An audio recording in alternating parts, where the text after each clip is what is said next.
হয় আমি নতুন বাংলাদেশ চাই অথবা চাই না। না দেওয়া মানেই ২৪-এর বিরুদ্ধে দাঁড়ানো, না দেওয়া মানেই স্বৈরাচারের পক্ষে দাঁড়ানো, না দেওয়া মানেই আমাদের বিগত যে রেজিম ছিল, যে স্বৈরাচারী। যে দেখুন, আমি একটা কথা প্রথমেই বলেছি, গণভোটের জায়গায় আমাদের কোনো নিরপেক্ষ জায়গা নেই। হয় আমি এটার পক্ষে, আমি আমার অভ্যুত্থানের পক্ষে, আমার এই ছেলেমেয়েরা যারা মারা গেছে তাদের পক্ষে, হাদির পক্ষে। হয় আমি নতুন বাংলাদেশ চাই অথবা চাই না। আমার দেশে কিছু মানুষ আছে হয়তো যারা বিগত রেজিমের উপকারভোগী, তারা হয়তো পরিবর্তনটা চায় না। আমার তো জানাও দরকার যে কারা চায় না। এবং কথাটা সিম্পল, এই গণভোটের মধ্য দিয়ে যদি দেখা যায় আপামর জনগণ এটার পক্ষে দাঁড়িয়েছে, হ্যাঁ বলেছে, তাহলে তো আমার সংস্কারের দ্বার খুলে যাচ্ছে। নইলে আমি আর সেই জায়গাটায় যেতে পারছি না। আমার সরকার অবস্থান, আমরা হচ্ছে গণ অভ্যুত্থানের সরকার, আমাদের অবস্থান স্পষ্ট।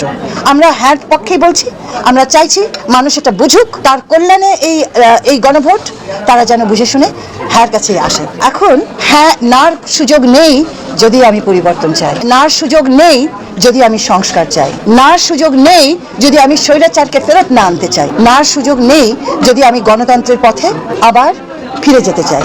হ্যাঁ, যে না দেবে তাকে সে বুঝে দিচ্ছে না বুঝে দিচ্ছে আমি জানি না, কিন্তু একটা জিনিস বুঝতে হবে, না দেওয়া মানেই ২৪-এর বিরুদ্ধে দাঁড়ানো, না দেওয়া মানেই স্বৈরাচারের পক্ষে দাঁড়ানো, না দেওয়া মানেই আমাদের বিগত যে রেজিম ছিল, যে স্বৈরাচারী সংস্কৃতি ছিল, সেটার দরজা খুলে দেওয়া। সেটা তো করা যাবে না।